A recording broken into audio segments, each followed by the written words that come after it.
মিথ্যে কথা বলবো না, চাটা খারাপ বানায়নি, কিন্তু মিষ্টিটা অতিরিক্ত হয়ে গেছে। চিকেনটা দেখো আধা ঘন্টার জন্য ম্যারিনেট করে রেখেছিলাম, এবার এটা দিয়ে দেবো।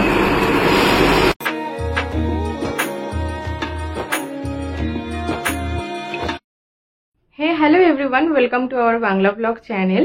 তোমাদের বলেছিলাম না, এবার পয়লা বৈশাখের পরে আমরা আবার ওই বাড়ি যাবো, ওই বাড়ির কাজ শুরু হয়ে যাবে। তো কাল থেকে বা পরশু থেকে কাজ শুরু হচ্ছে, তাই আমরা ওই বাড়িতে যাচ্ছি। তো যাওয়ার আগে কি টুকটাক শপিং আছে, সেটাও তোমাদের সাথে শেয়ার করব। এখন বাজে দুপুর 1:30, কাঠ ফাটা রোদ্দুর, বাইরে বেরোতে ভয় লাগছে, তবু আমাদের বেরোতে হবে, কিচ্ছু করার নেই। তো এবার থেকে দেখে থাকো আমরা কি করি না করি। চলো বেরোনো যাক। প্রতিদিন বেরোনোর আগে একটু রাধারমণকে দেখে বেরোই, তোমাদেরও দেখিয়ে দিলাম।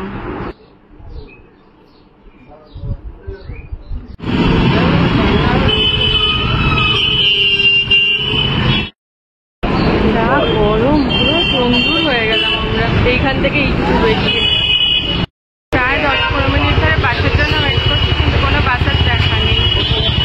ওই যে বাস এসে গেছে।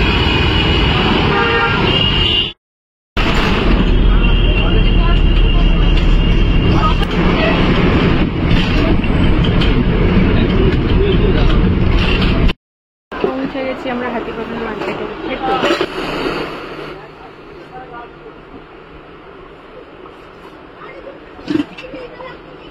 তাহলে কি কমবে? 430 টাকা। পুরো 400 টাকা নাও না কেন? পারবে না কেন? একটু পারো, আমাদের জন্য একটু পারো। সত্যি কেনাকাটা করে অর্ধেক গাড়ির টিকিটে রয়েছে, অর্ধেক এখানে এখানে এই আমার পাশে। এবার যাচ্ছি, চলো স্ট্রেট ওই বাড়ি গিয়ে দেখা হবে।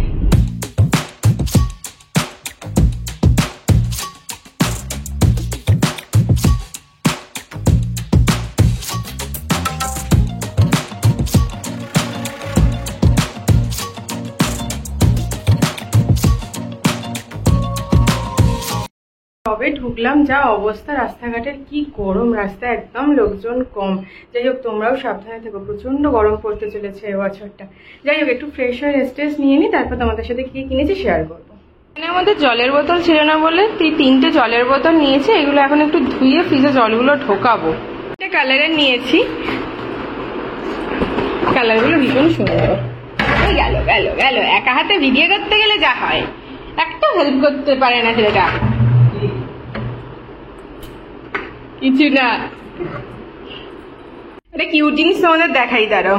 এই সুন্দর একটা হ্যান্ড ওয়াশের বোতল, এটা কেনার কোনো প্ল্যান আমাদের ছিল না, কিন্তু দেখে এত কিউট লাগলো, আর ওর ভীষণ পছন্দ হয়েছে। দেখো কি সুন্দর।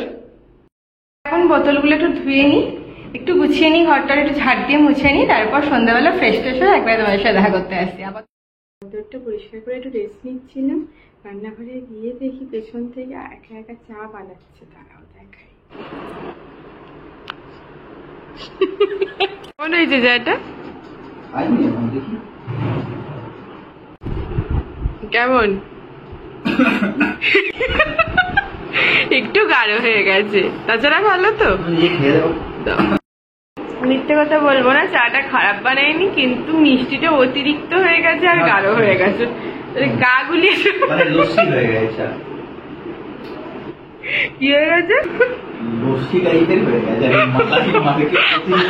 আমি দেখছি আধ ঘন্টা ধরে ও আসছে না কি করছে দেখি। চাটা একটু ঠিকঠাক করে আনলাম, এখন একটু পদস্থ লাগছে। আজ যেহেতু অন্নপূর্ণা পুজো, তাই ঠাকুরকে একটু প্রসাদ দিলাম, আর কালকে সকালে স্নান টান করে আগে ঠাকুরের জামা কাপড় চেঞ্জ করে নেবো, ঠাকুরের সিংহাসনটা একটু পরিষ্কার করে নেবো, 1 সপ্তাহ হলো পরিষ্কার করা হয়নি।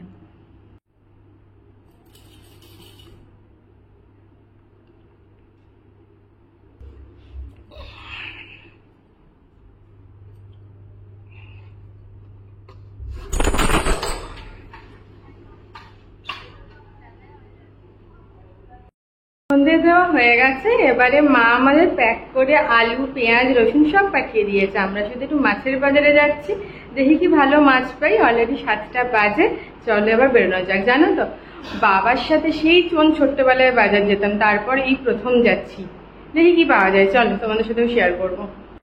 বাজারটা যেহেতু একদমই সামনে তাই আমরা হেঁটে যাচ্ছি। আর দেখো ঘরের থেকে বাইরে ওয়েদারটা একটু ভালো, একটু হাওয়া দিচ্ছে। আর ঘরে যেন গুমোট ওয়েদার একদম। কবে যে কাটবে, একটু যে কবে বৃষ্টি হবে কে জানে।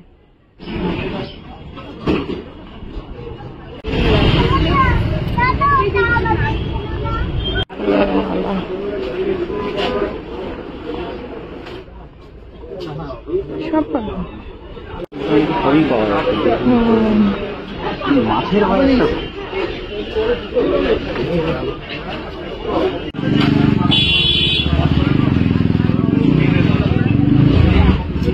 এই তো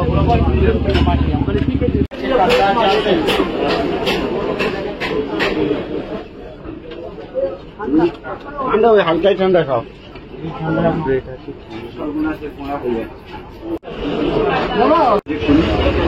নাম্বার কাতলা আছে। আচ্ছা, এই তো বাদ দাও। কাতলা 500 আছে বড়, 100 সাইজ, আর এগুলো 400 টাকা। আর চিংড়ি, চিংড়িটা 45-400 আর 30 টাকা। আপনার নিয়ে বলে পূর্বে খালে বেড়ে বড় ওই মাঝে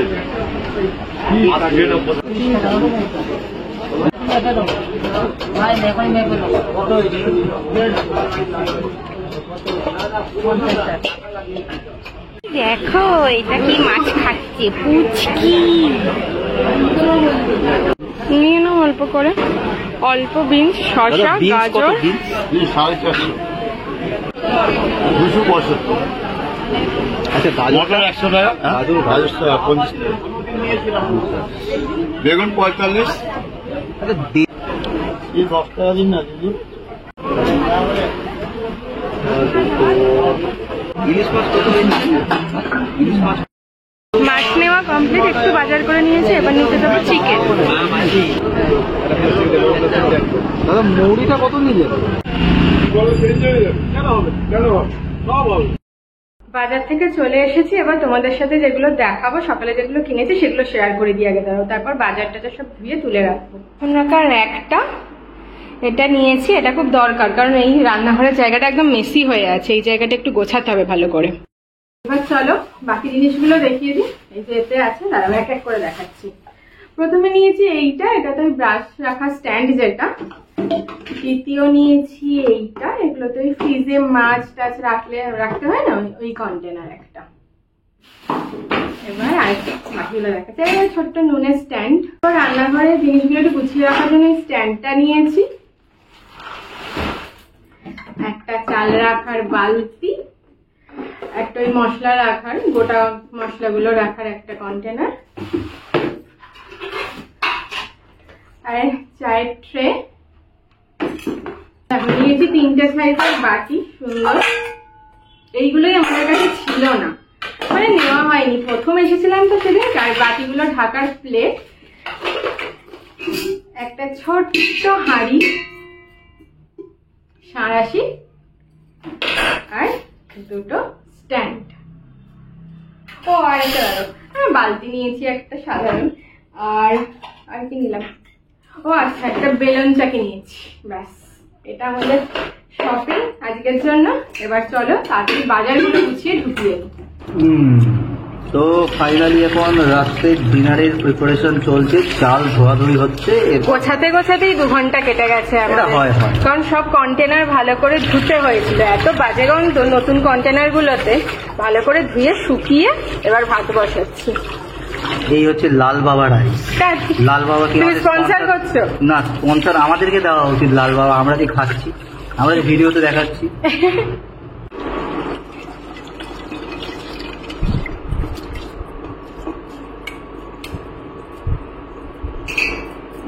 এবার চিকেনটাকে একটু ম্যারিনেট করে নিই। দেব নুন স্বাদ মতো, পরে আবার লাগলে দেবো। এইটুকু চিনি, হলুদ গুঁড়ো,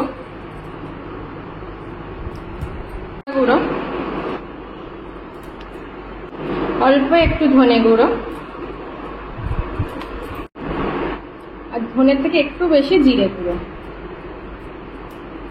আদা রসুন পেস্ট,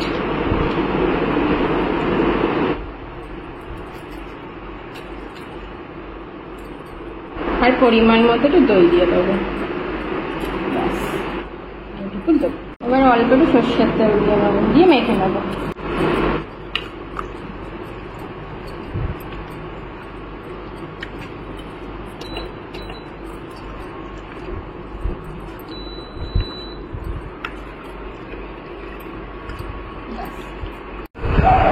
এই এখন ভেজিটেবলস, কাঁচা লঙ্কা সব আলাদা আলাদা করে সেগুলি। হ্যাঁ, তাহলে খুঁজতে সুবিধা হয়। তোমরাও হয়তো তাই করে রাখো, আমার মাও তাই করে রাখতো, আমি তাই দেখেই করছি। প্রথমে একটু তেল দিয়ে নেবো, খুব বেশি যেহেতু চিকেন নয় তাই খুব বেশি তেল দেবো না, আমি অল্প একটু সরষের তেল দিলাম। গরম হয়ে গেছে, এতে 2 এলাচ, 2 লবঙ্গ, একটু দারচিনি আর 1টা শুকনো লঙ্কা দেবো, আর অল্প একটু জিরে ফোড়ন দিলাম। তেল দেখো সুন্দর গরম হয়ে গেছে, এবার এতে পেঁয়াজটা দিয়ে দেবো।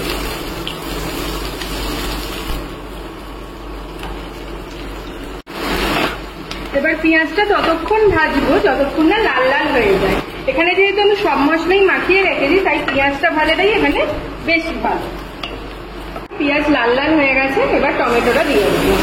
আর টমেটোটা দেওয়ার সাথে সাথে আমি অ্যাড করবো নুন, তাহলে টমেটোটা তাড়াতাড়ি গলে যাবে। চিকেনটা দেখো আধা ঘন্টার জন্য ম্যারিনেট করে রেখেছিলাম, এবার এটা দিয়ে দেবো।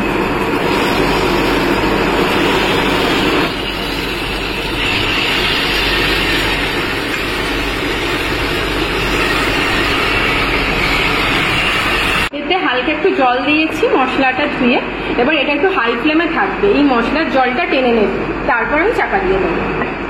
দেখো কত কম সময়, মাত্র 15 মিনিটে চিকেন আমাদের ডান। এবার নামিয়ে নেবো, সুন্দর সিদ্ধ হয়ে গেছে, দেখো হাড় থেকে মাংস ছেড়েও যাচ্ছে। কি বিশেষ কিচ্ছু মশলা দিইনি, শেষে শুধু একটুখানি ধনে পাতা আর 2 কাঁচা লঙ্কা কেটে দিয়ে দিয়েছিলাম, ব্যাস এবার নামিয়ে নেবো। তো রান্না ডান, এবার খেতে বসে যাই, আসছি একটু পরে আবার, দাঁড়াও। তো ফাইনালি রাত 11:30, ডিনার ফিনার সব done. Chicken was so good. এটা বউকে দিই। খাওয়া দাওয়া কমপ্লিট, রান্নাঘরও সব বাসন টাসন মেজে পরিষ্কার করে নিয়েছি। দেখো এই একটা থাকলে না এখানটা এত ছড়িয়ে ছিটিয়ে থাকে না, আর রান্না করতে সুবিধাও হয়, অ্যাটলিস্ট কাটাকাটি করার একটু স্পেস পাই, নয়তো এইটুকু জায়গা তো স্পেসটাই পাচ্ছিলাম না। আর এখানেও বাসন টাসন সব গুছিয়ে নিয়েছি। আর আজকে যেহেতু ফার্স্ট ডে তাই সবকিছু মশলা পাতি সবজি গোছাতে গোছাতে অনেকটা রাত হয়ে গেল, তাও প্রায় আধ ঘন্টা 1 ঘন্টার মধ্যে ভাত আর চিকেনটা করার চেষ্টা করেছি। জানি না কেমন হয়েছে, ও তো বলছে ওর ভালো লেগেছে। যাই হোক, রান্নাঘর পুরো পরিষ্কার, সবটা গোছানো হয়ে গেছে। আর রান্নাঘর এরকম অগোছালো ফেলে রাখতেও ভালো লাগে না, সকালে উঠে ধুতেও ইচ্ছা করে না, সকালবেলা মনে হয় যে একদম ফ্রেশ রান্নাঘরটাই দেখতে ভালো লাগে, তাই না বলো? আর আজকে একটু 11:30 বেজে গেছে ঠিকই, কিন্তু কালকে একটু তাড়াতাড়ি করার চেষ্টা করবো, কারণ কাল থেকে মিস্ত্রিরা কাজ শুরু করবে, তাই এত লেট করলে হবে না। তো কাল থেকে একদম টাইম রুটিন মাফিক একদম ডিসিপ্লিন ভাবে চলার চেষ্টা করবো, প্রতিজ্ঞা করলাম, কারণ আমাদের হয় না এত তাড়াতাড়ি করা কিছু। প্রতিদিন আমাদের খেতে খেতে 11:30 বেজে যায়, দুপুরে 2:30 থেকে 3টে বেজে যায়, যেটা একদমই করা উচিত নয়।